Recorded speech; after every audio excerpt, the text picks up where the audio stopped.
다음 시간부터 있어요. 아니 어디로 가는데? 아 근데 서울이야 서울? 취소되라. 안 돼요. 야 고등학교, 야 대학교 가서 봐. 비보잉 가서 해. 네가 비보잉을. 외국은 외국 가야 돼요. 보려면 그 걔네를 보려면? 다 세계 수준인데 한국에 있는 날보다 외국에 있는 날이 더 많은 사람들이. 우리나라 애들인데? 네. 다 그때 되면 이제 의대할 때. 근데 솔직히 한국 비보잉은 거기 나이대가 너무 높아가지고 비보잉 얼마나 더 수준이 있겠어. 다 30, 40대인데 저 진짜. 자, 그 다음 선생님 나눠준 거 문학의 기능과 가치에서요 풀비린내에 대하여 할게요. 거기에는 풀비린내에 대화만 있는 게 아니라 또 술견설이라고 있어요. 그래서 수필 장르에서 또 꼭 알아야 되는 작품이니까. 그게 어딨냐면은 그 두꺼운 거 나눠줬지. 문학의 기능과 가치에서 봄눈 오는 밤 있고요. 그 다음에 19세도 중요해서 19세는 이제 다음 시간에 긴 거 2개 하면 이제 죽을 것 같아가지고 짧은 걸로 할게. 풀비린내 대화는 좀 쉬우니까. 되게 쉬워 이거는 풀비린내 대화. 근데 약간 좀 공감이 안 가는 부분이 있어요.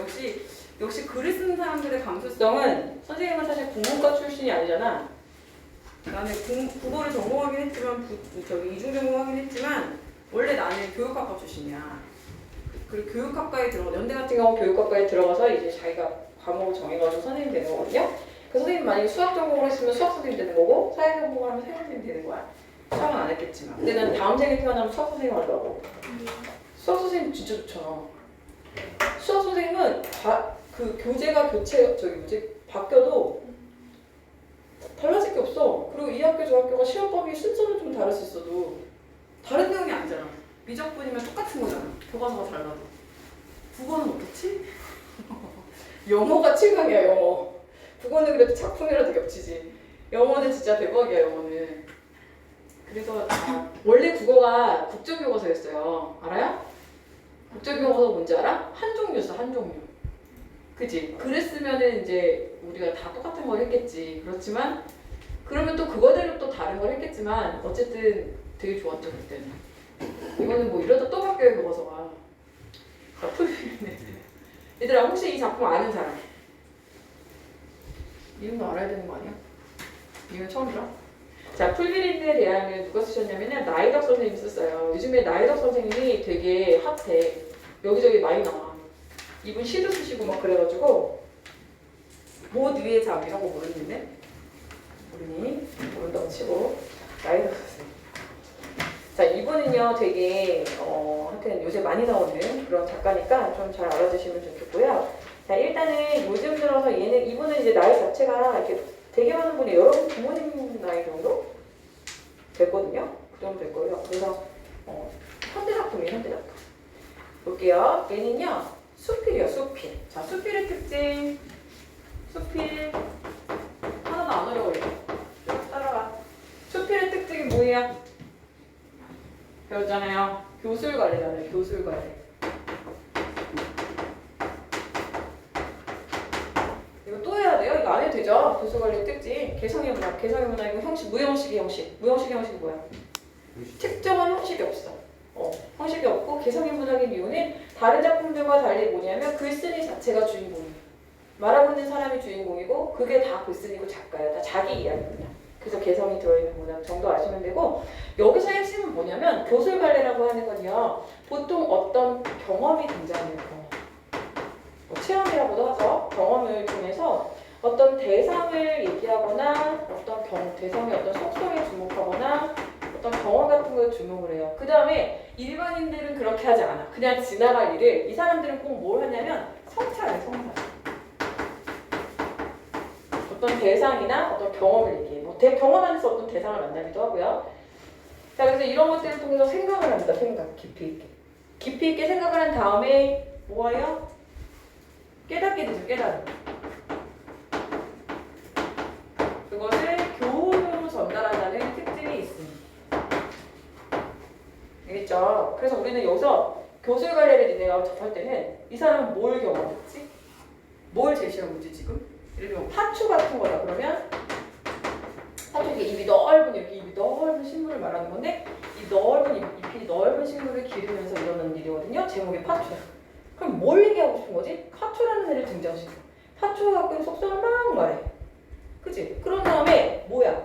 거기서 무슨 생각을 했고 어떤 깨달음을 얻어서 교훈을 딱 남겨주면서 요 시스템으로 가기 때문에 여러분들이 교수를 읽을 때는 요거 찾아내려고 노력하면 돼요. 아 이런 경험을 했구나. 그 다음에 이런 성찰을 했구나. 이런 교훈이 있구나. 이제 어렵지 않기 때문에 선생님이 딱 5분만 줄게요. 5분 동안 빨리 읽어보시고 이거 찾아보세요. 무슨 얘기 하려는 건지. 전 여러분을 좀 깨우고 다니고 나 그런 거 갖고 다니까 이렇게 탁 치는 거? 불교 같은 데서 이렇게 승려들이 덕덕 치는 거. 진우야 이렇게 스트레칭을 좀 해볼래? 저 깼어요. 뻥치지 말고. 아 진짜 깼어요. 진짜? 한 번만 더 하면 나랑 짝치주하는 거야. 알았지? 예. 재훈이 왜? 해보고 싶어? 아 아니요. 우진이 수도 열심히 했더라? 네. 나중에 좀 급하게 올린 것 같긴 한데. 네. 그지? 그때 공부했던데?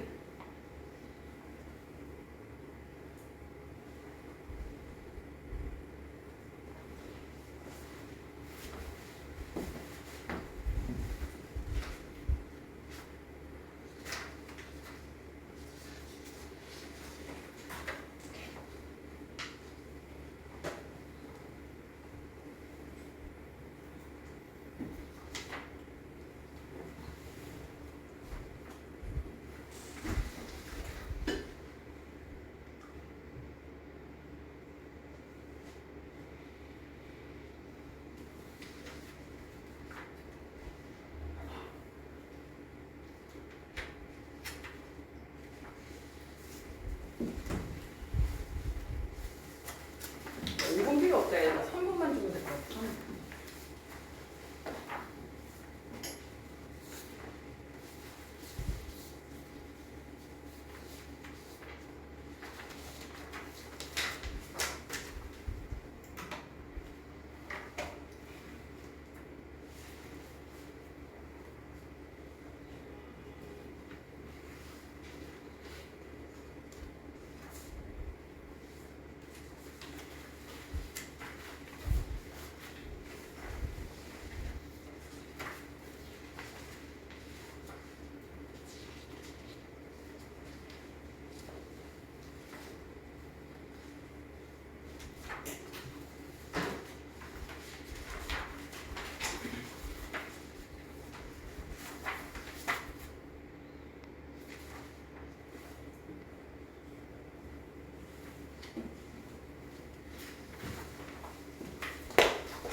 다 읽었어, 재훈이?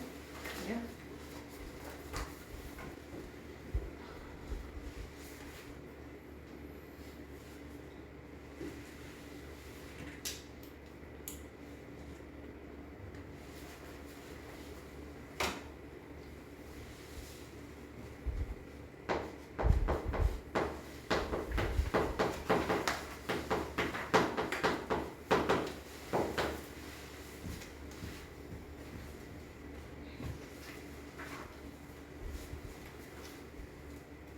지금 다 읽었어요? 예. 되게 빨리 읽네. 뭐에 대한 얘기야? 자동차요. 몬스터 유치원인가요, 이거 지금? 주제가 뭔 것 같아요? 하고 싶은 말. 이거에 맞춰서 해봐, 이거에 맞춰서. 잠깐만. 풀벌레를 죽인 거. 뭐, 풀벌레를 죽였어? 아니요. 예? 죽인 건 아닌데 죽인 건 아니에요? 어쩔 수 없이 근데 많이 안 나오네요. 말이 안 나요? 너무 잔인해서? 네. 그러면 읽은 사람, 다 읽은 사람. 누가 핸드폰을 지금 잠깐만 뭐 핸드폰으로 뭐 하는 거야 지금? 지금 질문 나한테 해달래요. 관심 끄는 거야? 동호해 보세요. 이게 뭐예요? 이게 무슨 내용이에요 주제가? 저거 읽지 마요. 저거 읽지 마. 자동차를 보면서 응. 풀벌레를 죽인 경험과 경험을 하면서. 그로 인해서 어제는 자동차를 타면서 자신이 저지른 풀벌레에게 이거 천천히 하는 거예요? 풀벌레한테 미안해하는 거예요? 반성. 읽었어. 자 일단은 이 내용을 정리할 필요가 있고요. 그 다음에 또 형식이 또 어떤 특징을 가지고 있는 건지 아는 게 기본적인 출제 패턴이에요. 그래서 잘 기억하시고 병수필은 뭐냐면은 주제가 아주 가볍게 읽을 수 있는 그런 내용이란 얘기고요. 일상적이고요. 일상에서 일어난 경험을 얘기하고 있고요. 그것을 돌아보고 있어요. 생각합니다. 자기 성찰하고요. 그 다음에 생태적 별표 주세요. 이 생태주의 문학이 요즘에 최근 들어서 되게 각광받고 있고요. 주목받고 있어요. 그래서 생태주의가 뭔지 뒤에서 설명해 드릴게요. 자, 자동차를 사용하는 바람직한 태도와 생태주의에 대한 성찰이라고 되어 있습니다. 그래서 자동차를 어떻게 사용할 것인가에 대해서 결론을 내렸고요. 그 다음에 생태주의에 대해서 생각해 보게 되는 계기가 됐어요. 특징은 일상적 경험을 바탕으로 해서 생태 문제에 대해서 얘기하고 있고요. 자, 그 다음에 두 번째 써놓으세요. 미리 써놓을게요. 하나의 사물에 읽었으니까 여기서 뭘까? 하나의 사물은 자동차.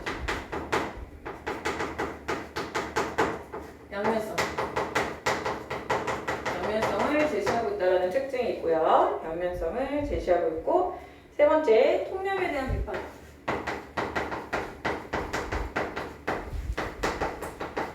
이거 잘 나오죠? 통념에 대한 비판 진짜 많이 해요. 통념은 일반적인 사람들이 생각하는 그런 관념에 대해서 아니라고 생각하면서 그것에 대한 비판적 사고를 통해서 이렇게 하면 어떻게 해? 이걸 읽는 독자로 하여금 독자가 뭐 해볼 수 있어? 독자도 뭐 해볼 수 있어? 자기 반성. 독자에게 성찰의 기회를 제공합니다. 이게 무슨 뜻이냐면 생각해봐. 통념이라는 건 일반적인 사람들이 가지고 있는 거야. 이 글을 읽을 독자들을 말하는 거지. 그런 사람들은 흔히 이렇게 생각하는데 아니야. 너도 그런 사람들이지? 한번 생각해봐. 이런 얘기죠. 알겠죠? 선생님도 그런 사람이고요. 자, 해볼게요, 그러면. 자, 광주 비엔날레에서 태국의 수라시 꾸솔원이라는 작가의 감성적 기계라는 작품을 본 적이 있다. 이 작품은 1965년 폭스바겐 알죠? 뉴비틀, 비틀 뒤집어서 엔진과 핸들, 타이어, 그 다음에 셰시 등을 완전히 제거하고 차체를 뒤집어 그네 침대로 설치한 것이다. 그네 옆에는 타이어를 비롯한 부속을 재활용해 만든 의자들이 놓여 있었어.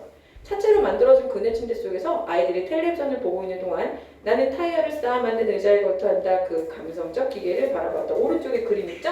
이렇게 생긴 작품이래요. 설치미술이네요. 설치미술. 이게 제목이 감성적 기계래요. 이거는 뭐냐면 원래는 자동차인데요. 자동차의 기능, 자동차의 모든 내부를 다 빼내고 그것 자체를 휴식의 공간으로 만들어놔서 발상에 전환을 해서 그 안에서 이제 애들은 TV를 보고 있고 자기는 밖에서 뭘 봤대요? 감성적 기계를 바라보고 있었대요.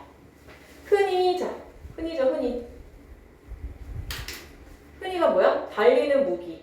달리는 무기라고 불리는 자동차가 자 달리는 무기 네모칠게요. 긍정적인 명명이에요? 부정적 명명이에요? 부정적이잖아요. 무기잖아요. 무기. 거리의 살인자 뭐 이런 거 있잖아. 이거 부정적인 거 부정적.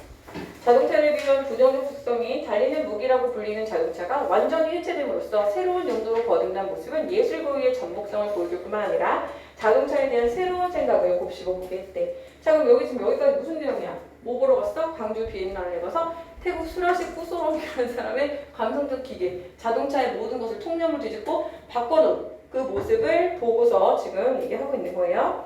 자, 그 무렵 나는 거기부터가 중간이에요. 그 무렵 나는 초보 딱지도 떼지 않은 상태에서 자동차가 주는 편리와 불안. 자, 여기 나왔어. 자동차의 속성 두 가지. 하나는 편하죠. 선생님 자동차 중독인데 선생님도 차 없이 어디 가는 거 잘 못하거든요. 진짜 가까운 데도 차를 갖고 다니고 선생님이 이미 막 자동차에 너무 익숙해져가지고 어디에다가 세우면 가장 가까운가. 그리고 막 놀이공원에 갈 때도 어느 존으로 가야 돼. 주차부터 찾아보고 막 이런 사람이야. 자, 초보 때도 자동차를 뭐 좋아하긴 좋아하지만 초보 때는 아무래도 이게 더 강하죠. 불안하죠. 편리성과 불안, 자동차가 가지고 있는 양면적 속성. 무슨 말을 하는 거야? 아직은 얘기를 안 꺼내고 있어. 면허를 따놓고 5년이 넘도록 차를 살 생각을 별로 안 했어. 그런데 얘들아 잘 봐. 지금 얘는요 정말 신변잡기적이고 자기중심적인 글이잖아요. 완전 자기기잖아 지금. 안 궁금하지 우리는 솔직히. 그리고 자기 얘기하고 있어. 뭐라고? 아이들을 데리고 객지로 이사한 이유는 하나부터 열까지 내 손으로 해결해야 됐고 어쩔 수 없이 운전을 하게 됐대. 자기가 글 쓴 이가 운전을 하게 된 이유예요. 물론 처음엔 출퇴근 때나 장을 볼 게 많을 때만 잡아. 출퇴근 때, 장을 볼 게 많을 때 이거는 뭐냐면 자동차가 실제적으로 필요할 때 이거 잘 보셔야 됩니다. 자동차의 본질이죠. 원래 뭐 하는 거예요? 이동하게 해주는 거죠. 짐을 멀리 갖고 옮길 수가 없으니까요. 이동과 운송을 위해서 실제적 필요에 의해서만 썼어. 자, 중요한. 그러나 마음이 답답할 때 무작정 차를 몰고 교회로 나가는 습관이 생겨나기 시작했고 드라이브. 실제적인 목적이 없이도 차를 모는 일이 늘어갔다. 사실 누구의 방해도 받지 않고 나를 어디로든 데려다 줄 수 있는 밀폐된 공간에 그렇게 조금씩 길들어져 왔다. 자, 이 자동차라는 건요, 이렇게 편리성도 주지만 되게 감성적인 공간이기도 해요. 선생님들 니네 나는 운전을 못하니까 이게 공간이 될지 모르겠는데 선생님 같은 경우는 진짜 좀 창피한 얘기긴 한데 예를 들면 남자친구랑 헤어졌어. 그치? 근데 선생님 대가족이랑 같이 살잖아. 내 방에서 내가 울고 있으면 돼, 안 돼? 음악을 크게 틀어놓으면 돼, 안 돼? 안 되니까 어디로 가는 거야? 주차장으로 가는 거야. 친구가 그랬대. 그래서 차에 앉아가지고 막 시원하게 울고 나오면 그렇게 좋대. 그리고 비가 오는 날 빗소리 맞으면서 그 차 안에서 음악 들으면 진짜 좋거든? 근데 봐봐. 그게 자동차의 본질적 속성이야? 사실 아니지. 근데 만약에 자동차가 나쁜 결과만 가져오지 않는다면 그렇게 해도 되지 않아? 내 마음이잖아. 내 마음. 근데 자동차라는 건 이런 기능도 갖고 있더라고. 자동차의 본질적 속성 이외의 것들에도 막 매력을 느껴가면서 자기는 막 자동차의 세계로 빠져들어갔다는 거지. 됐니? 아직까지는 뭐 특별한 말이 없어. 자기가 경험했던 거 자동차에 대한 얘기만 계속 하고 있네요. 자, 이제 이 부분 보세요. 스웨덴의 생태주의자가 나왔어요. 괜히 나온 건 아니겠죠. 이름 너무 웃기다. 에민. 되게 예민한가 봐. 에민 탱스램. 자동차라는 물건이 너무 이거 맞는 표현이야 진짜. 자기 자신의 영토 안에 머물고자 하는 의지와 영토 밖으로 움직일 때의 필요성을 동시에 충족해준다. 이중성이죠, 이중성. 이중적인 기능을 하고 있는 거죠. 인용이에요, 인용. 현대인들은 자동차를 아득한 자금으로 비유하대. 두 번째 비유 나왔어요. 왜? 거기에 있으면 진짜 편하다니까. 한숨 자기도 좋고, 그치? 이것이 바로 모순된 욕망이라는 자동차라는 공간이 해결해주기 때문이다. 자, 모순된 욕망은 뭐냐면 아까 얘기했죠? 머물고자 하는 의지와 영토 밖으로 움직일 때 또 사용하는 거. 그러한 모순적 욕망을 둘 다 해결해줘. 그래서 요즘에는 자동차 광고를 보면은 선생님 어릴 때는 주로 그 기능에 대한 게 많았거든요. 뭐 잘 달린다, 뭐 엔진이 몇 마력이다, 막 그런다. 뭘로 만들어졌다. 요즘엔 아니지. 되게 감성 광고가 많죠. 당신이 뭐지? 옛날에 그랜저 광고 진짜 웃겼는데 그랜저 광고 뭐 성공한 남자의 그 상징 같은 거 쓰이고 옛날에는 그랬어. 그랜저가 지금은 좀 그래도 평범한 차가 됐지만 옛날에는 성공한 남자의 차였다. 동창회를 간 거야. 아무 말도 하지 않았어. 그랜저에서 딱 내리는 거야. 성공. 성공한 남자의 뭐 이런 거. 그치? 요즘 젊은이들 차들은 뭐 감성이 장난 아니던데, 그치? 막 비보이들 나오고 그러잖아요. 그죠? 자, 그래서 이런 특징을 갖고 있다. 도대체 무슨 말을 하는 거야? 아직도 모르겠지? 앞에서 말하는 감성적 기계처럼 자동차를 해치하지 않아도 자동차는 이미 충분히 감성적 기계 노릇을 하고 있는 셈이다. 자, 됐어. 여기까지는 뭐야? 나는 어땠어? 하지만 얼마 안 가서 자동차에 대한 낯설고 당혹스러운 경험을 하게 된다. 자, 이제 경험이 나옵니다. 이제 제대로 된 경험이 나와. 앞에서도 경험이었지만 이것의 직접적인 성찰하게끔 만드는 본격적인 경험은 이겁니다.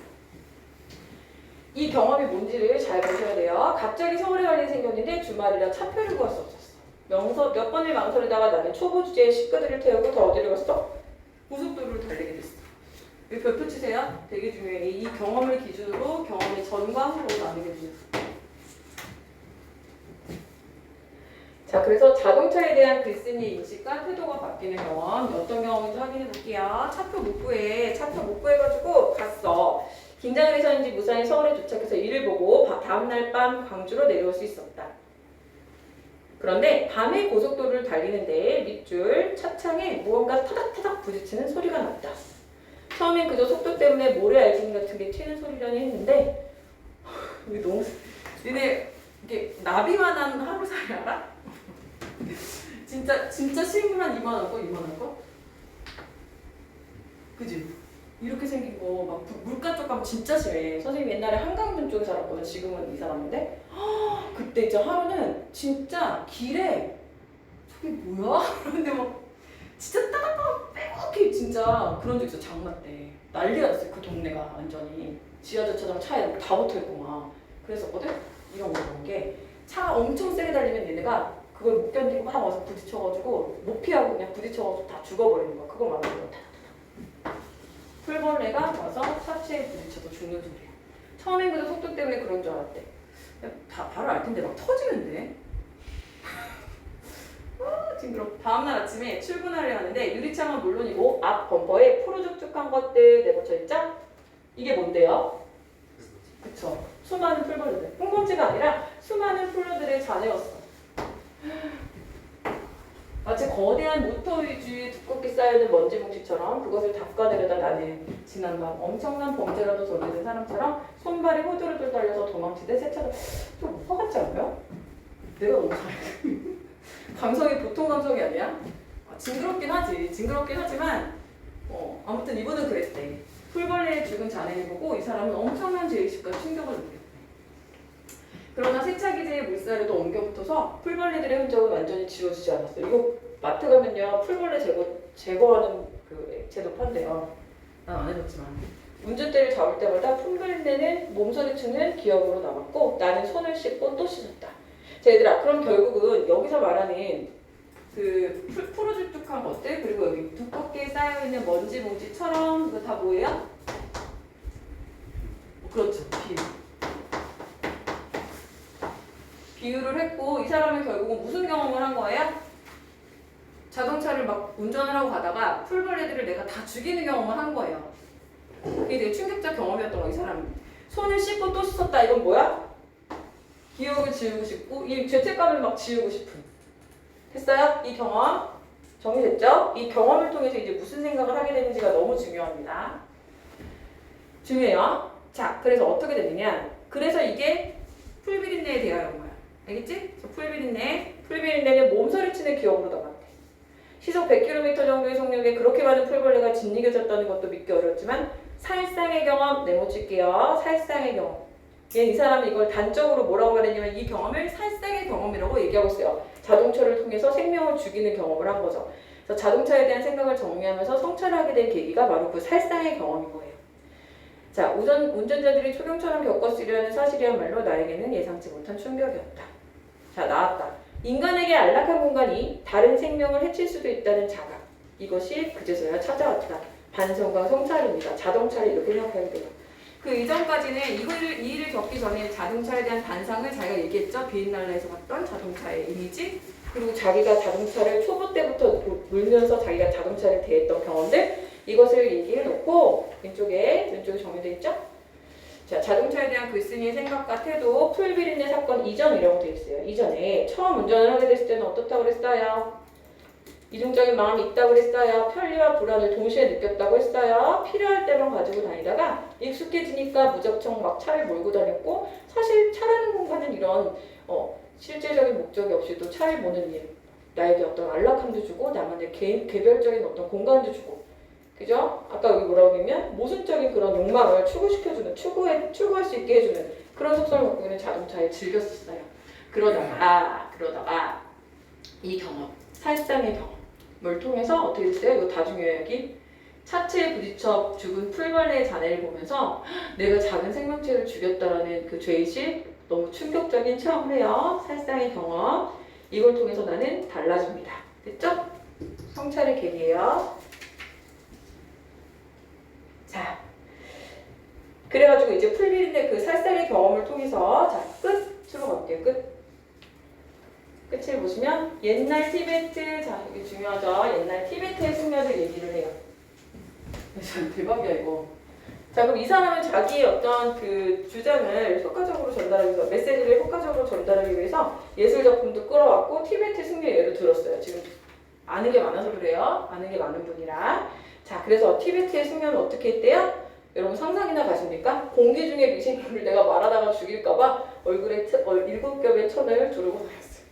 코로나도 아닌데 민물일지라도 생명이 있는 모든 것을 지키려는 태도. 특히 이제 티벳이라는 거는 이제 불교니까 약간 좀 성격이 다른 불교긴 하지만 어쨌든 그 종교적인 이유 때문이겠죠? 그걸 생각하면 자동차를 몰고 다니는 것 자체가 엄청난 살생이라고 말할 수도 있을 것이다. 그렇다고 차를 없앨 수는 없어. 사람은 가야 되니까. 그래서 나는 어떻게? 나왔다. 결론. 자동차에 대한 태도를 정리했어. 어떻게 하기로 했어? 어떻게 하기로 했어?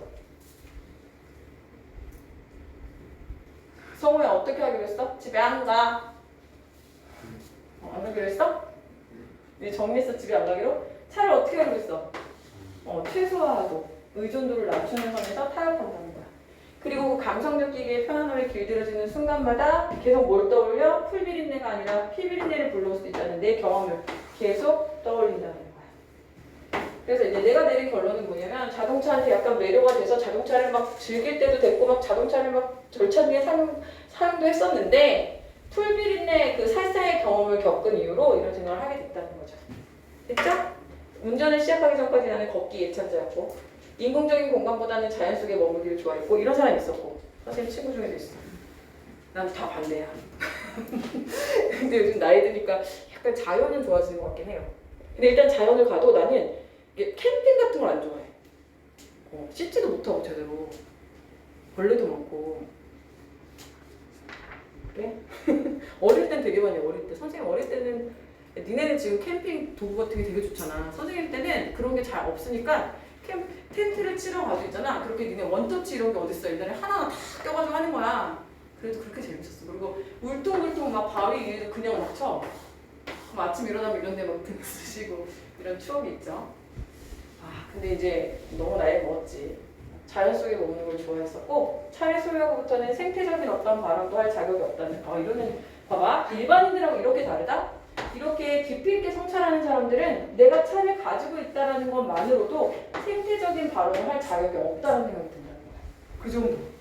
차를 소유하되 종속되지 않는다는 것, 아슬아슬한 줄타기가 앞으로 얼마나 지속됐을지 모르겠지만 다만 그날 아침의 풀브린내가 원죄의식처럼 운전대를 잡은 내 손에 남아있을 따름이다 라고 하면서 자신이 어떻게 할 건지 정리를 합니다. 자, 그래서 요거 정리하면 돼요. 요거. 이 글은 이런 구성을 가지고 있어요. 자, 풀비린내 사건을 경험한 전과 후 달리는 무기라고 불리는 자동차가 안락한 공간이 될 수 있다는 것을 곱씹어 보면서 실제 자기도 운전을 시작하면서 처음에는 불안과 예민과 이런 게 듣지만 편리함과 불안 사이에서 예민하게 불었고 하지만 익숙해진 다음부터는 즐기기도 했고 드라이브도 했고 막 그랬대. 그러다가 이런 일이 있었대. 차체에 부딪혀 죽은 자네를 보면서 모든 운전자들은 살상을 경험할 수 있는 것이고 이 자동차라는 것은 자연을 파괴하는 것이구나, 생명을 죽이는 것이구나 라는 생각을 하고서 별표 자동차에 대해서 이렇게 정리하기로 했어. 자, 이렇게 더 많은 생명을 해칠 수 있고요. 안락한 공간이라고는 하지만 결국 그게 다른 생명을 해칠 수 있다면 그건 안락한 공간을 추구해서는 안 되는 거죠. 그렇게 생각을 해서 유지는 하되 사용을 최소화하고 의존도를 낮추겠다라고 태도를 정리합니다. 됐나요? 안 어렵죠? 이거 하나도 안 어려워요. 자, 그러면 우리는 여기서 뭐만 체크하시면 되냐면은 학습 활동에서 다른 거는 시험 범위인 친구들만 풀어보고 2번은 우린 다 같이 봐야 돼요. 2번은 되게 중요합니다. 왜냐면 이제 생태주의적인 그런 관점의 작품들은 많이 나오기 때문에 생태주의가 뭔지는 알아야 돼요. 생태주의가 뭐예요? 주연아, 생태주의가 뭔지 알아?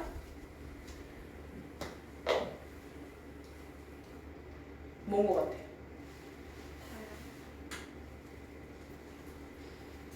인간이 자연으로부터 독립된 존재가 아니라 자연의 뭐야? 일부야.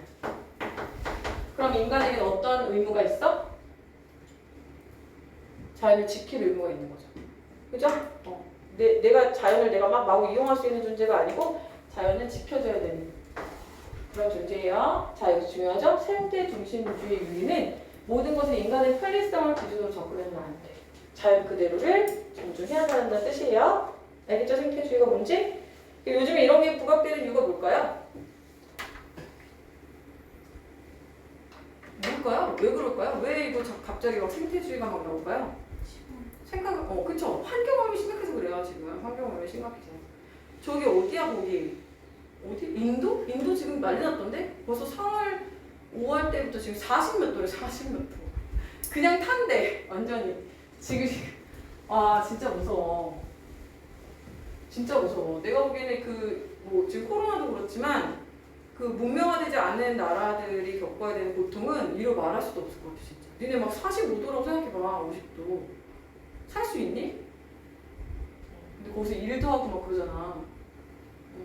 자, 여기 보세요. 우리가 앞으로 고전문학에서 배우는 것들 중에 각종 설이 있어요. 그래서 이옥설, 그렇게 기억나죠? 슬견설, 참화설, 이런 거예요. 그 중에 하나가 여기 있어 소개합니다.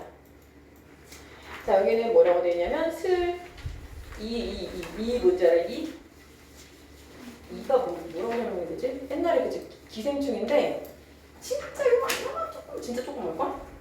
옛날에 맞지? 옛날에 진짜 옛날에 이 잡고가 이렇게 있고 원숭이 이 잡고 막 그러잖아요. 그런 게 있대요. 그렇게 아주 조그만 미물 슬자 슬. 그 다음에 이거는 개견자죠. 슬견썰 이와 개에 대한 이야기예요. 소재로 한 고려시대의 글입니다. 자, 설이라는 게 뭔지를 우리가 알아야 돼요. 설에 대한 설명은 왼쪽에 있습니다. 자료실 설.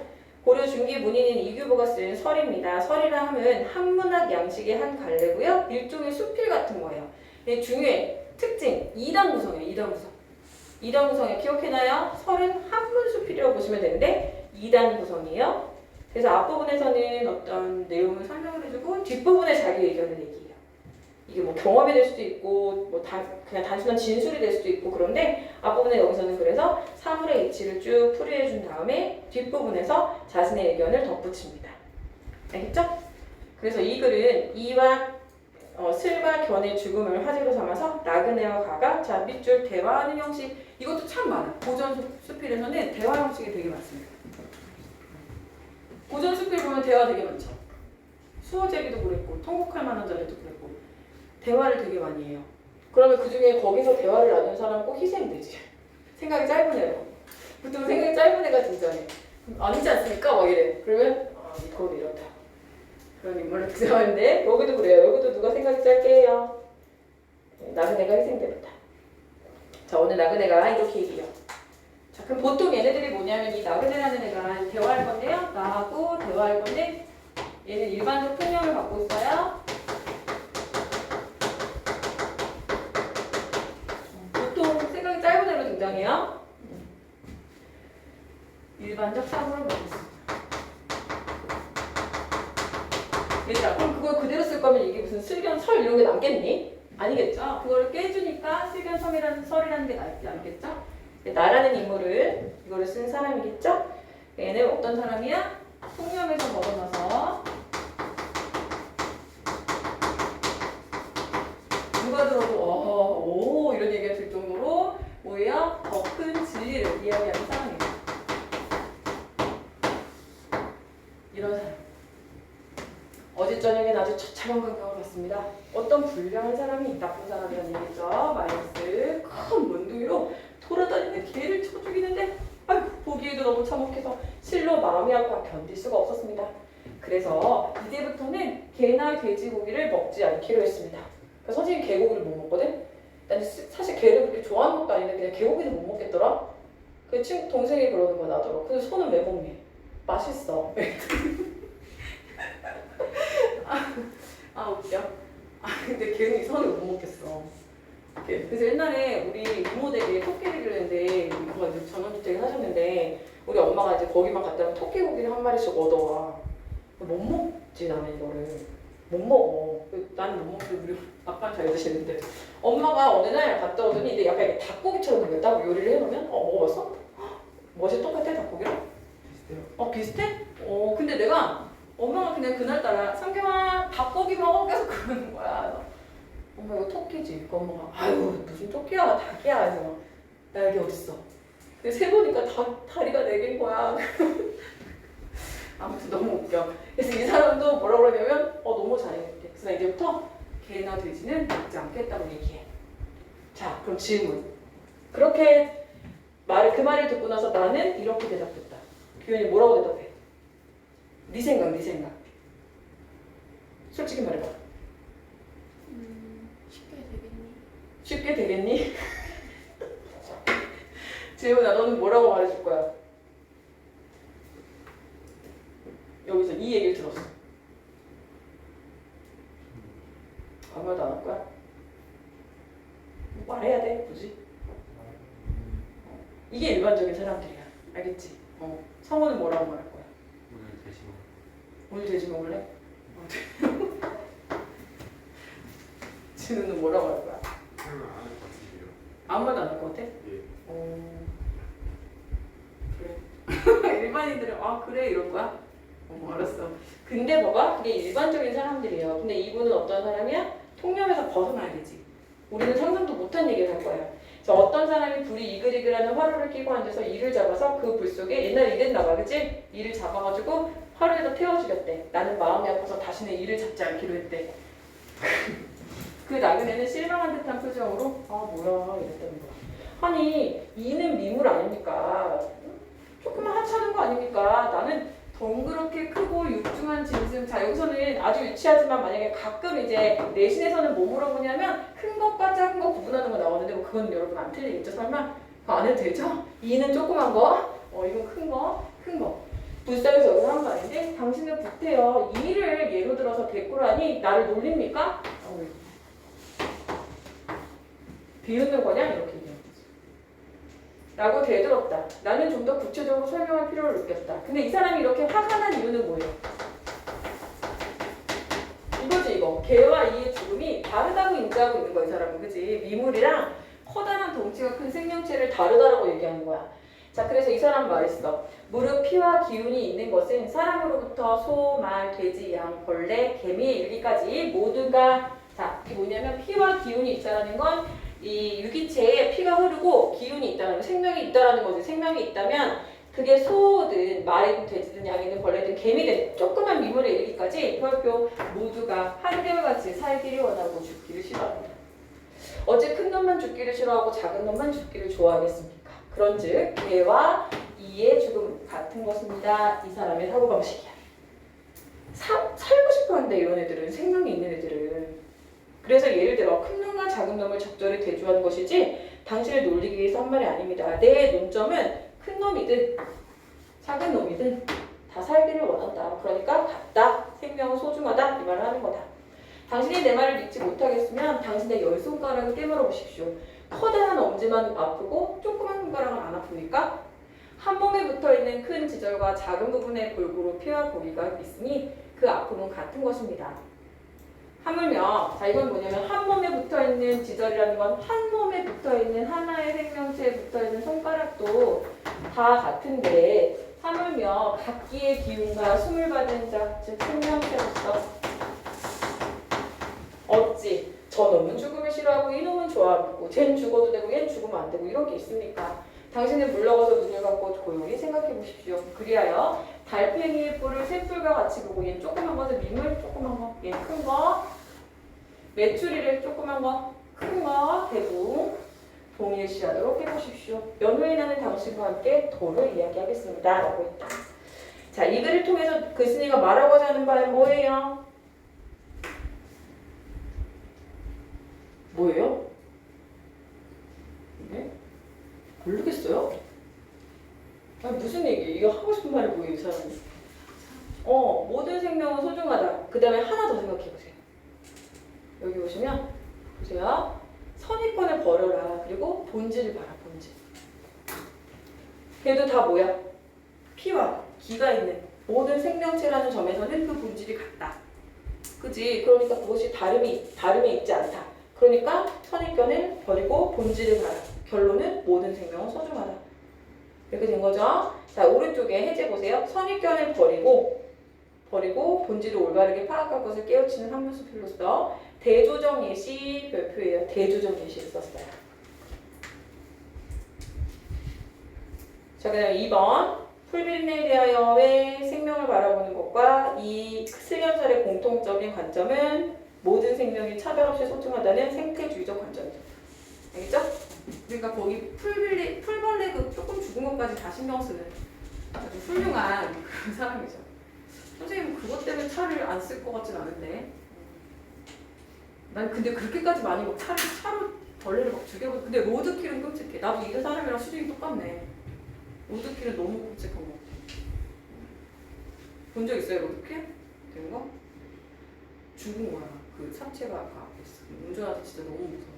됐어요? 안 어렵죠 이거? 이거 이해되죠? 오케이. 잠깐 쉬어요. 여러분이 제일 좋아하는 시간이에요. 잠깐 이제 잠도 깼어요? 이준씨? 좋아요. 혹시 오늘 와칭 안 갖고 온 사람 있어요? 이제 와칭 시간이에요. 와칭 시간. 마침 안 갖고 온 사람. 오 마이 갓. 일단 주연아 문 좀 열어줘봐.